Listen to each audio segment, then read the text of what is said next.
guys, welcome back to another episode of State of Us. I'm Alana, Lauren, and Tiara, and we're happy to have you here today. We have a pretty loaded episode, so happy to hear what you guys think. Sound off in the comments below. And do you have a question, or we're going to jump into pop culture? Let's do pop culture, and then we'll jump into the question. Okay, so this week on Black Twitter, there was this photo shoot this man decided to put out for whatever reason. I don't know what compelled him, of him proposing to his girlfriend, now fiance, in a field, dressed as if he were a slave and she was the mistress of the plantation. And I guess they took it in a field or on a plantation. I don't know which one, but the optics are very odd. I have opinions, but I'm gonna let my friends go first on theirs. my opinion is this is just foolishness. I have no words sometimes when I see things like that, because it's not only. I know we live in a culture where everybody's trying to do something crazy for views and everything, but a slavery engagement shoot is insensitive. That's what it is, and that's all I have to say about it. It's just purely insensitive. I mean, I don't know who his family or friends are and how they think, but if I was his friend, I would definitely pull you aside. Like, you need to reconsider marrying this person, because I don't know what this is, but come on now, It's insensitive on both ends, because I know she has enough common sense, even though some people act like slavery never happened. She has enough common sense to know that was insensitive. He had enough common sense to know that was insensitive. That's why I said I think it depends on that person. Once again, I don't know if they thought about that just as a joke or to get attention, or if that's really the dynamic that they are in. But if that was a joke, let that stay between your friend chats. That's it. Do not put that out for the world. Child, there are 3 people in this situation. That includes the photographer. So 3 people, 3 grown American adults, sat there, aligned with, dressed for, stood outside, and took this photo. For our photo shoots are not 5 minutes. And that's my thing, is also on top of that, it's like, Laura, you said I would reevaluate marrying her. It may have been his idea, and I've seen like people excuse it, saying like, it's their business, it's freedom of speech, you can do whatever you want. First of all, freedom of speech attacks you from persecution from a tyrannical government, not from public opinion. They can do whatever they want, fine. However, it's going to have some type of backlash. Again, not only is, I think a lot of people think of slavery and interracial relationships connected to slavery as like, oh, people fell in love. They were power dynamics. You couldn't say no to your mistress. You couldn't say no to the master of the house. So a lot of these relationships where Black women acquired all this land after their master of the house died and their children were set free, that was the payment for their body and their like being used. And I don't understand how or why they published it. They published it for clout and to get buzz and whatever. But the ancestors may draw that hairline back. The babies may have really goofy looking faces. Like, I don't know, but I don't think that's not gonna be a good marriage. And if they divorce, no Black woman is ever going to want to be with that man. Ever. I would. No. Ever. But you're right. The photographer, he really sat there for hours to take those pictures and went home to edit those pictures to send to them. Do we know who the photographer is? Nothing wrong with because it. like everybody can talk about it. I'm like, okay, but there's also a photographer in Do we know who that was? That's the thing, because like, I just feel like, why? Like, literally, what compelled this to even be an idea in one of your heads, and then one of you agreed with it, and then you got a third person, the photographer. That's why I said it depends on the person and why the why. I did wonder who the photographer. But I think they're like trying to break the chains of slavery and segregation. Yes. And so they decided to do this photo shoot. And I was like, baby, this is not woke at all. This is not woke. This is not pushing the needle. This isn't culturally relevant. It is, like, it's culturally insensitive. I wasn't like gonna boo-hoo about it, but I was just like major side-eye. Major side-eye. I was like, I went on. I saw it and just kept scrolling. I did too. Like, okay. Nothing surprises me after 2020. This is the first 6 months of 2021. Like, nothing. I just feel like a lot of people get in these interracial relationships, black women included, and I'm specifically talking about black women and men with more so white people. Like, a lot of these people get in relationships and they just, I hate using this word. I'll just insert the clip if I can find the clip of Dr. Umar. I'll insert this clip. You know, a little bit of white brainwashing, like, right.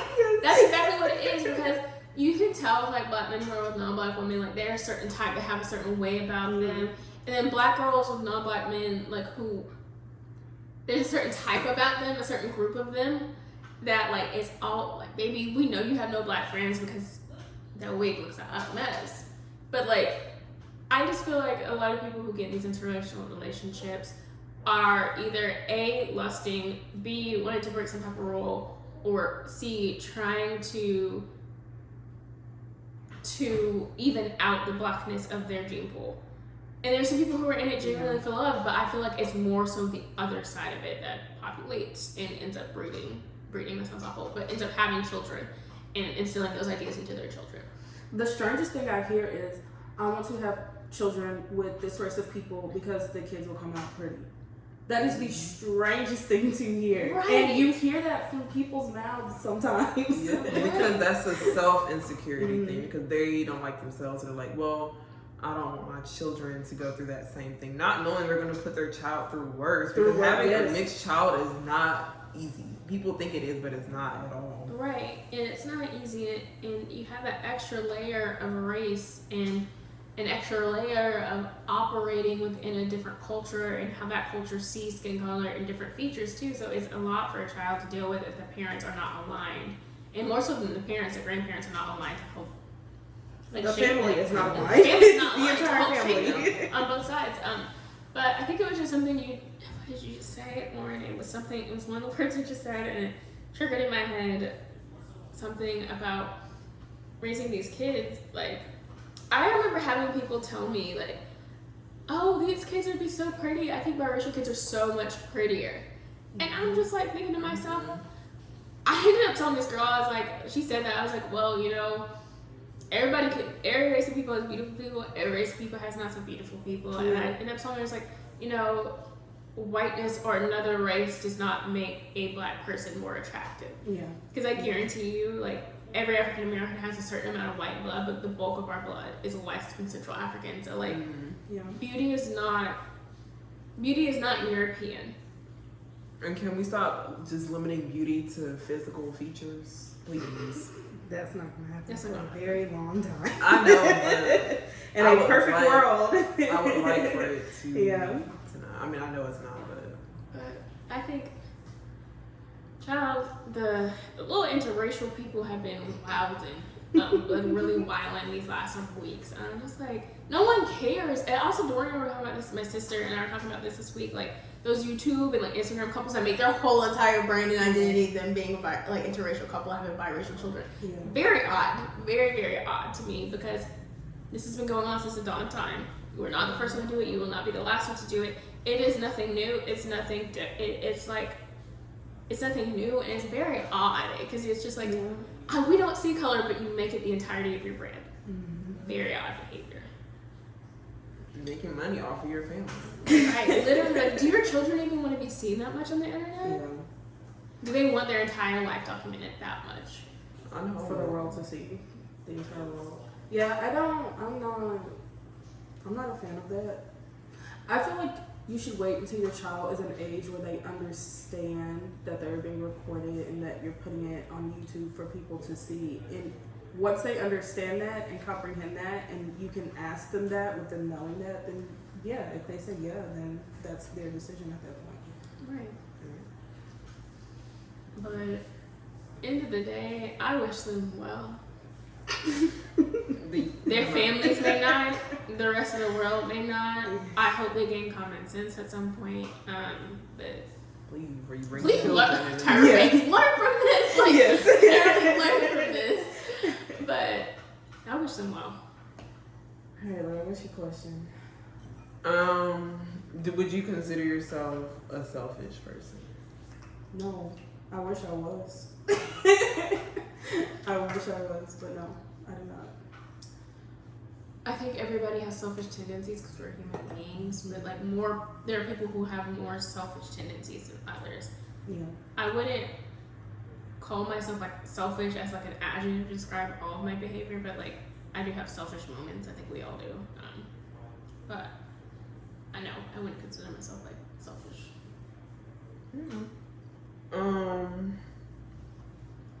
I mean, yeah, I agree. I think we all have moments where we are selfish. Whether we want to acknowledge it or not, and that's just once again part of being a human.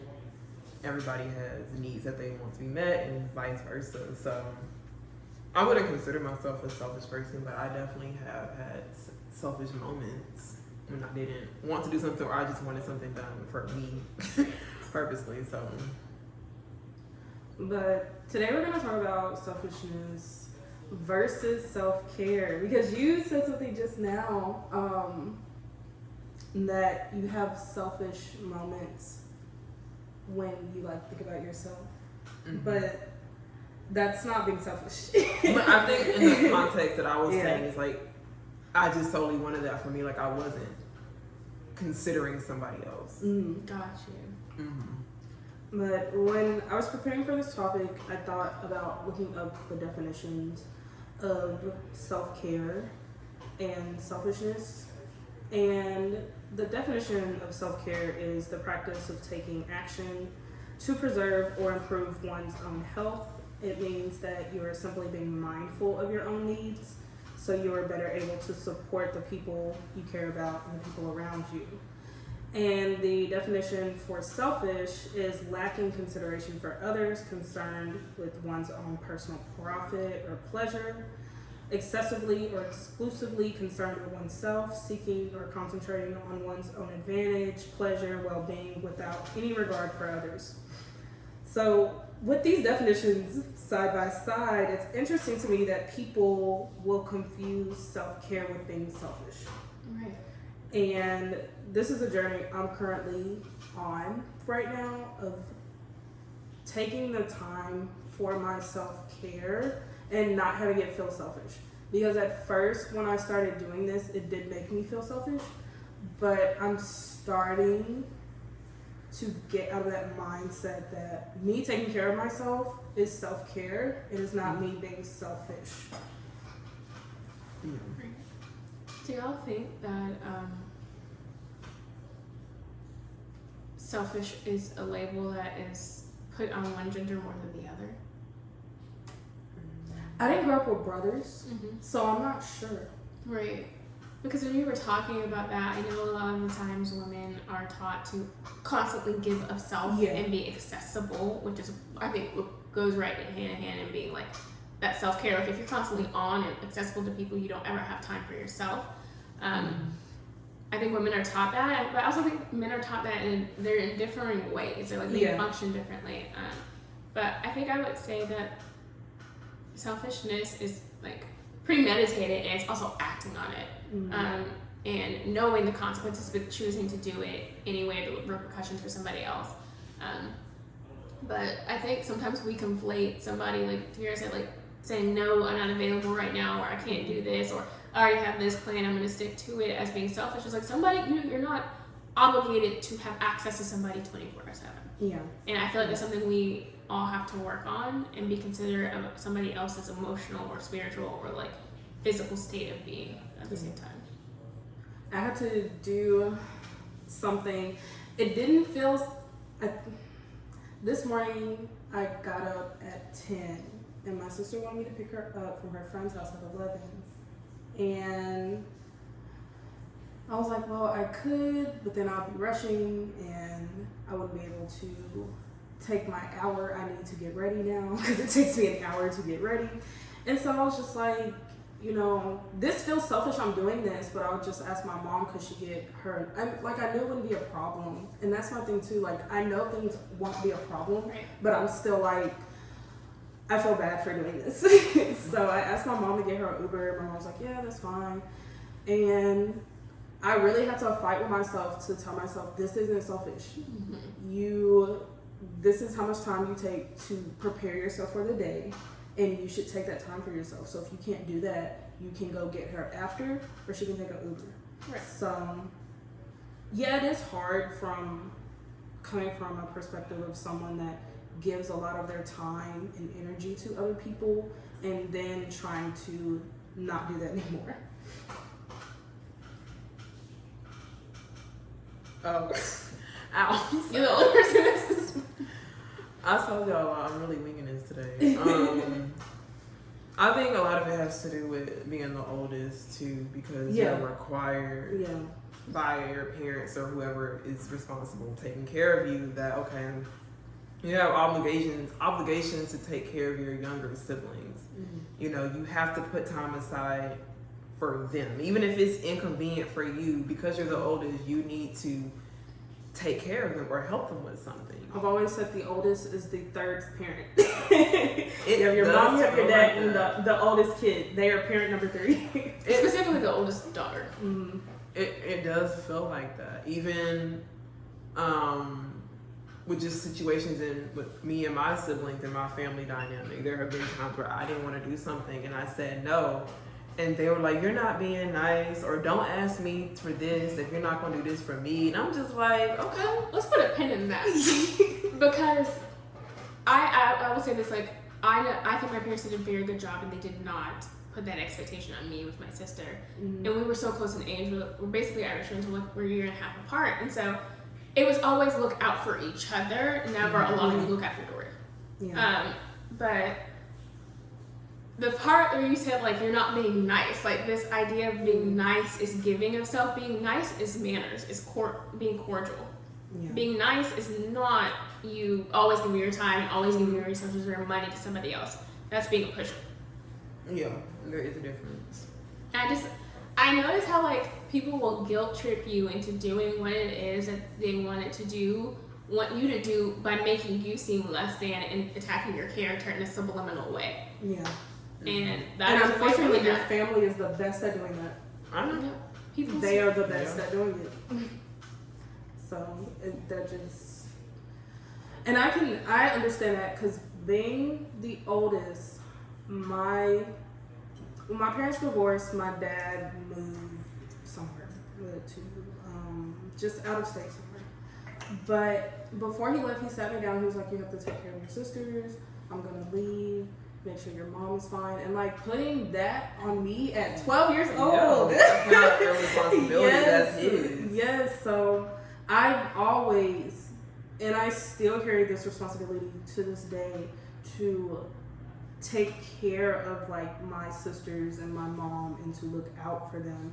And now I'm trying to find a healthy balance of that, but it is something hard to break when your whole life has been take care of your sisters, take care of your sisters, take care of your sisters. I am leaving. Take care of your mom and your sisters. And that's the thing is, like, neither of you birthed those children, even though they're your sisters and you love them. Yeah. But neither of you took on the responsibility to take care of them. Yeah. That is not a child's job. And like I'll mess with people like, yeah, I have 2 kids. My sisters right here. These are my kids. Because that's how to me, that's literally how it feels. Those are my children. Because you, at the end of the day, over time, become more responsible than your parents. And that's just because, you know, you're responsible for picking your sisters up from school, or I need you to go to the store for them, or can you take her to this and that? Like you are parent number 3. But is it the frequency in which those things are asked, or being asked those things to do those things at all? I think it's the amount. It's definitely the amount. Because if it's like, Lauren, I need you to pick your sister up from school every day, that is not your responsibility. If it's, Lauren, I have to work overtime today. Can you pick up your sister? Can you? It needs to be phrased as a question, not you need to do this. Can you do this? So I think phrasing it as a question, as in, I understand you're an adult and you can't just drop things and do things, is better than just saying, this is what I need you to do and leaving it at that. Right.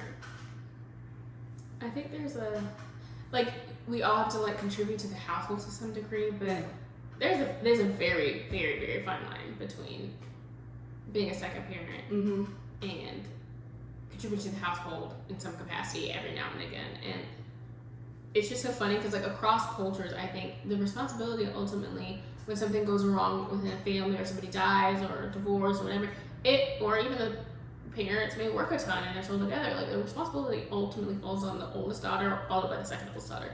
Is very rarely put on the son to that degree of taking care of people. He may go work, but, like, it's not. Yeah. It's very interesting, that dynamic. Yeah. Because there are some people who are like, I became a parent too young and I don't even want kids because they parented since they were like 10 years old. Yes. And I'm like, that's so inappropriate and that is so sad. But I think for me, learning what the difference between selfishness and self-care has ultimately boiled down to, like, I do deserve moments to myself where I'm not having to do something for work or for somebody else. But also a lesson for me in self-care is, like, being cognizant of what other people need. Like, if I may need to vent, that person may not be in that emotional capacity to vent, so I need to be considerate and say, hey, do you have time to call, something, I need to talk through something. If not, can we do another day? But I think in talking about self-care and selfishness, we also have to talk about how we are considerate of others, because I think sometimes I've had it where I don't think I have been, and that's not a trait, like, I want to continue doing for other people. What do you mean? Like, if I've had a bad day, somebody else may have had a bad day, and me calling them and venting is not going to be helpful for their emotional space. It's not being considerate of them as, like, a human being. I thought you meant something else. No, I think that. I also think with self-care, like, I sometimes am like, man, do I deserve this? And I sit there and I, like, think about it. I'm like, do I deserve this? I'm like, girl, it's $7. Like, girl, it's really $7. Like, you could use it. Like, you're gonna wear this, you'll use it several times. But I feel like I always have a need to be available or to serve somebody else, and I have a hard time with somebody showing affection or showing consideration or wanting to do the same thing for me. And I think that is a form of lacking self-care. Strangely enough, I am not, I'm okay with people doing things for me to an extent. It depends who it is and what they're doing. Right. So I'm okay with people doing things for me, but I'm really bad about, if someone asks me to do something, I just say okay. Like, I don't think about what I need to do that day. I'm just like, okay, yeah, I'll do it. And then I'll, like, work it in my schedule or work around it to be able to do that. I need to work on not doing that. Right. I need to, at least, if I don't know, I need to at least say, let me get back to you, let me call you later. Not just say yes and stress for the rest of the day, because now I'm trying to figure out how to fit this in my plans. Correct. And I think that just goes back to that other person being able to say no. And sometimes it doesn't even have to be that person asking you a lot. It's just that at that time you don't feel like it, or you just don't have the capacity to do it. It's okay to say no. And if people are guilt tripping you, then that's their problem. Yeah. But if you keep saying yes, that you're not even gonna know how to say no. And I know I've had to learn how to say no. And my parents and my family picked up on that, where before, like, okay, I'll do it, okay. And then when I started saying no, they're like, oh, you're not being nice, or you're doing this. And I've called out people like, you're guilt tripping me. Like, yeah, I know I'm guilt tripping you. Like, they acknowledge the fact that they were. And like, I'm doing this because you're not doing this for me. And that's the thing. It's like, you also said, like, sometimes you don't feel like it. That is a valid reason sometimes. Yeah. You may have had a funky day, or like you've had whatever has happened. Like, it can't be used all the time, but sometimes that's actually a valid reason. I do not feel like it. I've had enough today, or whatever it is. And I just feel like, again, back to access, people, there are groups of people who literally feel like they always need to be served by somebody else, and them not doing that is them not showing love. And that is not, that's using people. That's literally what it is. We were using people to get it, to take care of something you can't get to, or to take care of something that you don't have the time for, or that you just don't want to do. And this is not slavery. We were not a servant. But what is something, like, I feel like we've been more on the negative end. So what is, like, something more positive? Like, what do you do every day for self-care? Do you do anything every day for self-care? I'm doing it more often, but working out actually is feels really good to me. And then every Sunday, I think I've been consistent with doing a face mask and taking longer with like my skincare routine before I go to bed. And I think I want to start implementing reading a little bit before I go to bed. But just like those little moments of like joy and just solitude to yourself can really add up throughout the week. Yeah, it does. What y'all? I mean, I'll listen to music, but I mean, I think for some people, I don't know if that is considered self-care in the extent that I do it, because it's just something, I have to listen to music sometimes. Even just for 15 minutes, I have to listen to some type of music every day. So, I mean, I guess that is a way that I incorporate self-care, but I am working on trying to like incorporate new things and whatnot. So I'm still kind of working on that. Yeah. Every morning I get up and I clean a little bit. Realistically, I'm already awake for 3 hours by the time I'm dressed and ready to like walk out the door. So I've been real consistent about it too, and I'm proud of myself for that. But I take my full entire hour to take a shower, to just like relax and think about what I'm gonna do for the day. So that's what I do every morning, and I never in my life thought I would have a morning routine that took so long. But that's what I do every day. Right. So do y'all see, like, I think there's also a dangerous side to self-care where people are like, oh, this is self-care, this is self-care, this is self-care.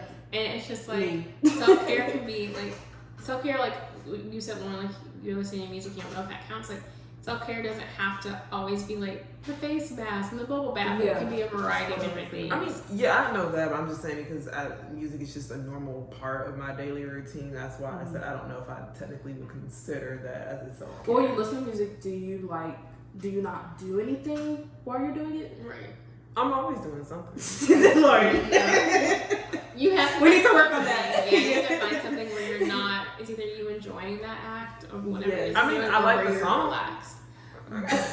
But if you're working, like, yes, I feel like if you're working or like you're doing something, like I feel like self-care is just like either you relaxing or you doing something that is actually beneficial to you or that is calming. Well, it's calming because I'm listening to these podcasts while I'm doing these claims. The claims are not calming. The other half is not. Yes, the other half is not soothing. It's not, but it kind of helps rather than just not listening to anything at all. If I'm at work and I'm not on the phones, then I'll try to like listen to a podcast or I'll. Okay, what do you do after work? Right. How do you like decompress after work? Yes. I mean, I've been trying to do better with the exercise, so I'll try to like go for a walk outside. Mm-hmm. But if I'm not doing that, then I'll just kind of like lay around and eat something. But I mean, all right, we're gonna work on more self-care routines.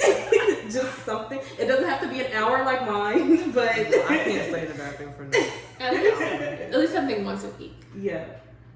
I'll think of something because I've started doing that too. Doing just like a face mask. Like yesterday, I did a face mask and like a body mask, and that was really relaxing because I had to sit there with it for 15 minutes, and I had it on my hands, so I just had to sit there and think. Which for me, if I'm not on my phone, that ultimately is me really taking the time for myself. Right. So I did enjoy doing that, and I'm enjoying self-care because at first, if you're a person that has done a lot of things for a lot of people your whole life, and then you're like, okay, I want to work on self-care and taking time out of my day for myself, not being on my phone, not talking to anybody, that's really hard to do at first. Mm-hmm. That's very hard to do at first. And you feel weird, you feel like you're being selfish, you just have all these feelings, but the more you do it and kind of fight through those feelings, the better you will feel. Agree. But I don't know. If you would. Have anything else on self-care? Mm-hmm. I will say, if somebody is guilt tripping you, if you can, reduce the amount of contact you have with them. Yeah. Because it's somebody is not being considerate of your time, and your being. And you were not put on this earth solely to serve other people and never have that same energy reciprocated back to you. Mm-hmm.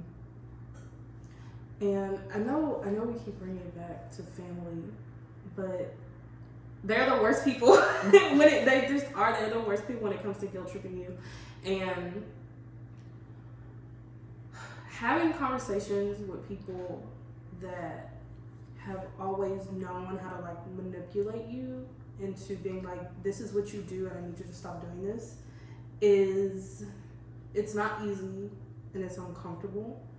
But I've had to have conversations like this with my family of being, I can't do everything you want me to do. Right. I'm an adult, I have my own life. So if you want me to do something, you have to ask me. You can't just tell me to do it. So that is something that is part of self-care as well, is setting boundaries with people. That is definitely part of self-care. And that's something, because right now I'm on my self-care journey of learning how to balance the time of giving myself to other people and giving my time and energy to myself.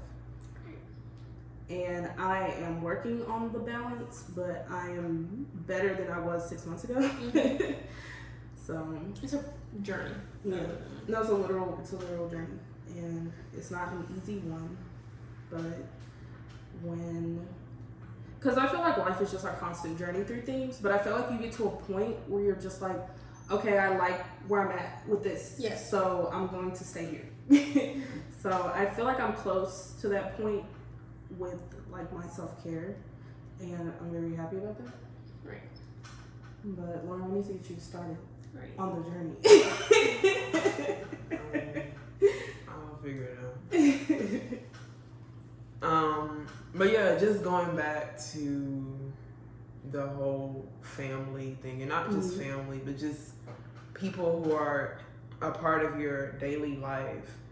I was thinking of that speech with James Baldwin and was it Nikki Giovanni? Probably. That sounds right. That sounds familiar. I think that's her name, but she basically made a point like, the people you care about the most gets the worst part of you. And the people that you don't even care about, they get the best part. You smile on their face all day. Yeah. You give them excellent customer service, and you go home, you throw all this trash on the people you really care about. And it just kind of got me thinking, okay, like just tying it in with self-care. I think part of that is what you were saying, creating boundaries, but also letting those people in your daily life see the best of you too, and not just the worst all the time. Yeah. But that comes with taking the time for yourself. Yeah, so like some people, when they like come home from work or something, like I like what your mom does. She turns off her phone. Yeah, she does. And she gets to the house. Yeah, so she turns off her phone.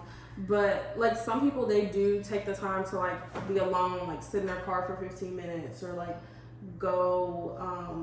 just go like straight to their room for a little bit before they like come out and interact with their family. So like doing that, I feel like is better than just coming home and projecting your frustration of your day on everybody. Because you taking that time for yourself, you can think about your day more, kind of calm down, and then be like, just having a day, but it's stupid, and just kind of laugh about it instead of coming home frustrated. But I think that also goes into people acknowledging how you are as a person, and not taking it to heart because you don't want to talk to them right when you get home, or because you don't want to say anything when you get home. Because some people have it to where you didn't talk to me, you didn't do this, so I'm not gonna do this for you, or you didn't do this, and this. And once again, that just goes back to understanding a person and acknowledging that, okay, this person functions this way. I know once they have time to themselves, they'll be fine. Yeah. Instead of just instead of them coming home and them not acknowledging you, causing you to be upset with them. Like once again, that goes back to you not being selfish and wanting somebody to act how you act all the time too. So, and that sounds like that happens a lot in more like relationships with couples. When one person comes home from work, just kind of going in their own little space and having the other person not be upset that they didn't say hi to them, or just something like that is so small sometimes. But if you come out of that time you took alone and communicate with that other person, then you're more understanding of the action that was just taken. So, and please do not stop your self-care in a relationship. A lot of people do that too. And that is very detrimental to your own self and your own mental health. That is detrimental if you stop your self-care in relationships. So if you're used to coming home and just being alone for 45 minutes before you talk to anybody, keep doing that. Don't stop. I will say communicate first. Let that person know, hey, this is what I'm doing. Not just going home and they don't even know. Like, they probably thinking, okay, they mad at me. Like, what did I do? But I will say just communicate, like, hey, this is how I do in certain situations. So don't take it personally, but this is just what's going on. But I will say that, do that first. If you don't know that person like that, or if you are doing something different that's not usually in that routine. Right. You definitely communicate first. Yeah, communication is something that can solve a lot of problems. Like, interesting enough, it can solve a lot of problems if you just can communicate well with somebody. For sure. Alon, did you have anything else? I will just say driving on the highway is not a long time, so... Yes, that is not... That is not a long time. Yes. Okay, what if some people enjoy that? Like, some people just like to get on the roads to clear their head. That's not what I'm talking about. I'm talking about driving home from work in traffic. Yes. That is not a long time. So everybody needs some type of decompression when, say, reach your apartment or home. I think, like, just saying hi to people, can I get you anything? But, like, maybe you go on a run or a walk, or you taking a 30-minute nap, or stretching, or whatever it is. But I think all the points that Biltier and Lauren said were valid. Like, you have to communicate that with your family or with the person you're living with, because they will misinterpret that potentially. But you also have to give somebody else the space, like, because somebody else do something like you, like Lauren said, doesn't mean that they're wrong. Like, it just means that they process or do things differently because they are a different person, a different upbringing, a different outlook on life than you. Because if everybody were you, then the world would be boring. But just make space for the people in your life to rest and rejuvenate, but also make sure that we're also there for others. But there's a fine line, and everybody's line is different. I have to say. But Lauren, no, not only fails for you, it's driving home from work. No, I mean, after at 8 o'clock, 10 o'clock at night, sure. Like, home from work. No, I thought y'all just meant like solely driving, not like traffic or anything. The only time you can peacefully drive in the Dallas-Fort Worth area is between the hours of 1 in the morning and 4. Be careful of these crazy drunk drivers, please. Yes, that is it. But driving and some people don't understand that driving home from work is not the alone time. That is me driving home from work in traffic. Yes, that is not alone time. It's not. That's not alone time at all. But I guess my last piece would be find something for you this week that you can do for yourself. Find a way to take care of yourself once a week, once a month, and enjoy it. You're deserving of that. You don't always have to be on or accessible for everybody or everything. I do have another story. What? When I went so there was one day I went to the spa and got a massage, and it felt weird going there and turning off my phone and just It felt like being cared for. Like a different world. Yes, really like does. that felt so. Being cared for feels strange to me because the only person that has cared for me is my mom, and that's it. Other people have not, and I know for my sisters, they have me, they have my mom, and it's like they have two people.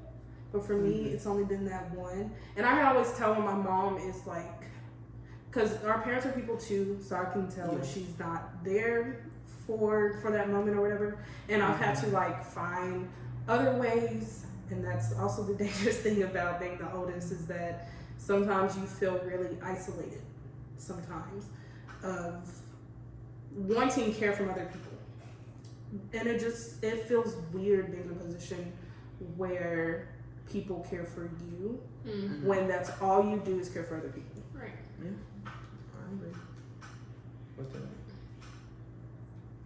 Yeah, I will agree with you with the spa thing. I've only been twice in my whole entire life. You know, once when I was in Mexico and then once here. And it's a completely different world. It's like people are caring for you. You're able to relax and just like linger. You're able to drink whatever water, chlorophyll, whatever it is you're gonna drink. Like it is definitely nice. But I also think back to that, it's like I think in mass Black women were not taught to take time for yourself. No. Like every month or every quarter, because like that's something I would love to do is go every quarter to a spa. So it's literally just 4 times a year. And just go and get a massage and a pedicure. Like that's it. And you can budget for that. But I think that it feels weird to a lot of women of all different races, because I think women are always taught to give. Yeah. But yes, take that time for you. Go get that massage if you've been thinking about it. Go get your nails done if you like doing that. Like go do those things for yourself. Don't go crazy. But like do it for yourself. Yes. I'm a person that likes to go crazy. So and I've been working on that too, because that massage I got was a little outrageous when I paid for it, but I enjoyed it. I liked it. I would go again next year. but yeah, like don't. And that's what I want. You said something earlier about don't justify random things as self-care. I am a person that likes to spend money, so I will justify random things as self-care to buy them. Please don't do that. Right, but it's like do not do that. Like, you buy new clothing because you need new clothing, or a new coat because you need a new coat, is not self-care. It's you taking care of your basic needs. Yes. But you buying that pair of earrings at $17 and you usually don't pay that much for earrings, that may be self-care. But I think we over apply that term, or we just apply it to only a certain category. Like it's very subjective, but I think people are just sort of commodifying self-care. Yeah, like I like shoes. My closet is full of shoes. I do not need another pair of shoes. My sister came here with a new pair of shoes, and they look real nice. And I'm like, I should get me some. And then I went and looked in my closet. All my space is filled with shoes. Girl, I don't have anywhere to put any more shoes. So I'm just like, okay, I'm not going to buy shoes. I don't need them. I will say, from being on the opposite end of the spectrum, the very opposite. Please make sure you do spend time to do things for yourself and spend money on yourself. Like Tiara said, she goes on the extreme of spending stuff. I will go on the extreme of not spending stuff, and I will. We literally had a conversation the other day about doing overtime. Your pay time off. We did. Please, anybody, please. That's part of self-care too, y'all, that I do not do, that I can do. And that's please take your pay time off. It's there for a reason. That's the problem with me. Like I said, being on the opposite end of things. It's just, I have other issues that I have to work around, but I have to learn how to navigate self-care in a healthier way, especially with finances and with acknowledging that, okay, if you have the time, use it. If you have the power to do something, use it. I don't like to use stuff for whatever reason. So I am working on, still budgeting. I actually do enjoy budgeting, y'all. But like finding a budget to do things for yourself. Like if you want to go on a trip or if you want to go on a spa, like they were saying, you can budget for that and still have a good time. It doesn't have to be crazy expensive. It doesn't have to be super cheap, but find what works for you. Right, you can find deals and coupons and stuff like to shave some of that money off. And you don't always have to spend money for self-care. I have to tell myself that because the first thing I want to do is go spend some money for something.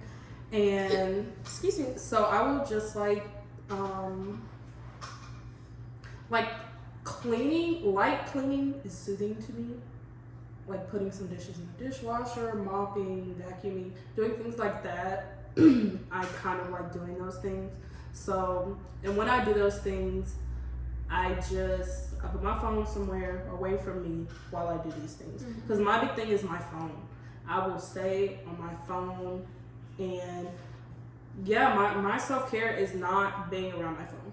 It's turning it off. It's just, if someone calls me and I know I'm like doing something for 10 more minutes, they can wait that 10 minutes and I'll call them back. So that's my big thing. That is a good point. You don't have to spend money. It can look different too. Because like for me, a form of self-care would be like just me. I enjoy listening to music and like cooking at the same time.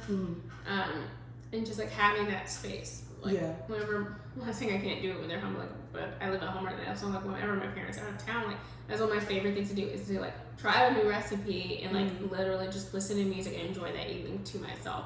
And so it's like, it's not technically you spending a ton of money. It's like, okay, you're like sustaining yourself and you have leftovers or whatever, but you don't have to break the bank just to like relax. It can be simple everyday things that you find soothing that you just do it in a different setting.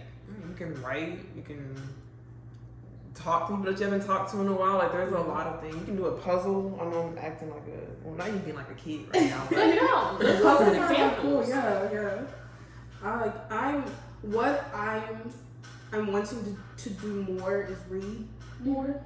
So I did buy something last night. I bought a Kindle. But I'm like, okay, if I buy this, I'm gonna use it. I'm gonna read. So I'm excited to start reading more because I used to read a lot as a kid, and that was like, I guess, my form of self-care as a kid because I would be my mom would take us to the library a lot, so I would just sit in the library and read books and like do my homework and just kind of any time where I could be by myself, which wasn't a lot, was very soothing to me. So I do want to start reading more.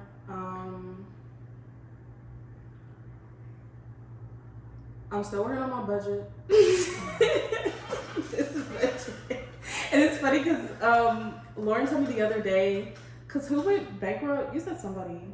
Oh, you were like YouTubers. You were like, I don't understand how YouTubers go bankrupt for like dumb things, and I'm just like, I do. As a person that enjoys to spend money, I understand that because now I have to be reasonable. I have to be like, I want to build on this. I want to have more of this in the future. So spending it all will not do anything for me and my future and the life I want to live. But some people literally live at the top or beyond their means. So it's real easy. You live on the edge. Like, you have to, like you said, you have to consider what it is that you're wanting to do, and like it's a long game. It's a marathon. It's not just a sprint right now. So it's easy to be like, I can afford this, and I can afford this, this, and this. And some people, this is literally how they think. I have $3,000 in my account. I'm going to spend $2,000 because I know I'm getting paid this day. People will do that, Lauren, like for real. So it's very easy to kind of get in that mindset of, I know I'm getting money this day, so let me spend to the very brink of survival. And once again, that takes discipline. That a lot of people don't have in that area. I'm not saying to be like me. I'm not. Please don't. That's not healthy either. It is. I have to tell Lauren to spend money on just like necessity things that aren't crazy. A shirt is not a necessity. if you're trying to go for a dinner, it is. Yes. And like, I already know you're not one of those people that's like, okay, I need an outfit, so I'm gonna go spend $500 on an outfit. Mm-hmm. Like, you will literally need an outfit, and you're just like, I'm not gonna get one. I don't understand. I will find something in that I don't closet and work understand with that. I get that sometimes, but every now and again it's nice. Like I'm going out next weekend with my mom and my sister for like a day out. So we all got new outfits and we splurged. And so like in total I spent like $110, but that included 3 pairs of shoes, 2 skirts, and 2 shirts. Yeah. But like that's all that included because it's what it is. Yeah. But I think it is easier to like just like there are routine moments where you can do things. Yeah, you're right. I'm like I said, I just bought a shirt, y'all. I did buy a shirt after a month. I bought the shirt. Look, that is a progress for me. I did buy something, so I am now working on the other parts of my outfit. Lauren has $5 million saved up. No, I did not. I am not rich. The way Lauren saves. The thing that you could do for self-care in the next month, use some of your PTO. Yes. I am using some next month. And not for just a trip. That's not for yourself. That's for me. That's what I'm saying. In the next 2 months, by the end of September, you do need something to have for yourself. you. If that means taking 3 days off, doing Thursday, Friday, Monday, do Thursday, Friday, Monday, and do what you want to do. Because going on my birthday trip is not self-care for you. That is a trip that I asked you to come on with me. Right. You're taking that PTO for me, and I thank you for that. You're also taking PTO to take your sister somewhere or do something. Yeah. So that's not for yourself either. Don't advertise that you're taking time off to your family. Don't Then your schedule is all of a sudden gonna be filled with this. I don't. Like that's one thing I have learned. I don't tell my parents when I'm taking it. And so if my dad, because he works at home too now, so if he comes in the kitchen when normally I'm not in there, he's like, "Oh, did you take off today?" I'm like, "Yeah," but I don't tell them that I'm taking those days off. Well, good. So, but yeah, like if plan you a day of things out of the house to do. Yes, not in your home. That can be economical. Yes. That you can go and do and you enjoy. Lauren. See, okay, that's the thing too. Like I have to actually figure out what I want to do. Well, figure out what you want to do. It shouldn't take you 6 months to figure out what you want to do. But figure out what you want to do. Plan you like 2 days or something. Lauren, you can afford to stay in a hotel for a night. Yeah, I can. It's only like $80 to $100 for a decent hotel. Go have a day to yourself for real. I'm working on it. Right, just keep up around town and do it. Since y'all talking about me, y'all need to make sure y'all are doing these too. No, because it's different. We already got routines. You the one without one. like my PTO, like I was bad with it. So like I was a contractor, so I couldn't take time off. And so like first time in almost 2 years that I went on vacation was like to swim. And so that was nice. But I was like, you never take time off. I was like, yeah, you're right. And so like I could take time off for my sister's graduation, and then I take time off around my birthday because it's your birthday. It's my birthday, and then we have our trip, and then I have my grandfather's birthday in November, which I'll probably, depending on when we go, it's different times. But like, I try and bake in self-care at some point every week. Yeah, and that can be like Tiara said, like you don't have to spend money every single time. Like you could purchase one item, like a face mask, like a clay face mask thing. It'll last you months. Yeah, that's self-care every week. You only pay $10 for it. And I think that just comes down to me actually learning how to spend time with myself, because that's something I don't do well with at all. I am the queen of that. You are queen of that. Like you are, people like I can't go to a restaurant and eat by myself. I'm like, baby, I can't go and do that. I can't go and do this. I'm like, I love spending time with myself, but it's unhealthy. And I think I've realized how unhealthy it is because like I could just spend time with myself for the rest of my life. Like I just realized how like wired I am to be a single person, and that it's not a bad thing, but I also had to realize how to make space for other people in my orbit. See, I need to do the exact opposite of that and make time for myself. But it's just weird. It's like, okay, I don't have to focus on this person. I'm not dealing with this person today. Okay, what do I do? But you can also go and do things by yourself. And that's what I'm saying. Like, I have to work on doing that, and it not being weird, like just spending time myself, like going to the store. Like, I mean, I go to the store by myself, that's not a problem. But if I'm doing like an activity solely by myself, it just feels so weird. Like, okay, going to a restaurant by yourself is weird. I don't like doing it. Oh, I love that. But no, I love going grocery shopping by myself. I love going grocery shopping by myself when the store's not full. Mm-hmm. I'm just like a solo person. Like I have so much time to think, and like I enjoy my own space, and I feel like that's a good thing because there are some people who are constantly like having to be around people, other people, yeah. and that may be a signifier of something else. But like you have to like if you have to have time to yourself to do what you want to do. And that's why I said that's something I do have to really work on, and not dedicating myself to everybody else, or making or feel like if I'm not okay, I didn't do that right, or that's something that, like I said, it's hard to break habit, like long-term habits. So that's something that I have to learn how to break, for myself. You will start breaking the habit when you move out, because you're gonna come home. Oh yeah, for sure. And be by yourself. Yep. So you're gonna learn to be with yourself, and that's like I've always been a person that's lived with people and lived with other people. So for me, being by myself, it does feel weird. But when I went to Michigan for a month for my job, I was literally, I didn't know nobody there. I just knew me, and that's it. So that was interesting. That's the first time in my life I've ever been away from everyone I've ever known, and that far away from everyone I've ever known. So that helped me.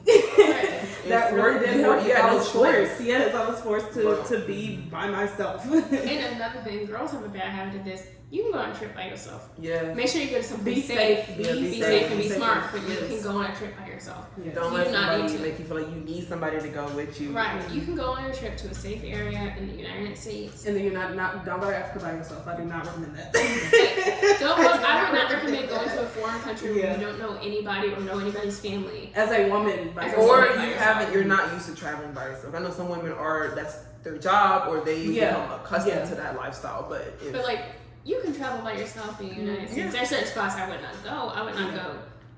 I'm not gonna say. I'm not gonna say. Like, it's okay to take a solo trip by yourself, and it could just be a weekend trip. But like, it's okay to like plan your own itinerary. I guess we're about to close because we're approaching the minute mark. But do y'all have anything else? No. Just I know you said every week or every month. Do something every day, even if it's 10 minutes. Take that 10 minutes to yourself every single day, please. Self-care is important every day. I will say, if you anything like me or similar, then with how I process things, just like you're intentional about other people, you have to be intentional about yourself.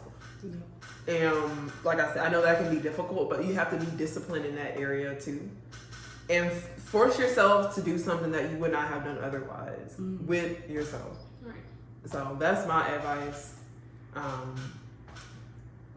In accessibility, you do not always have to be on for everything, every person, every job, every minute of every day.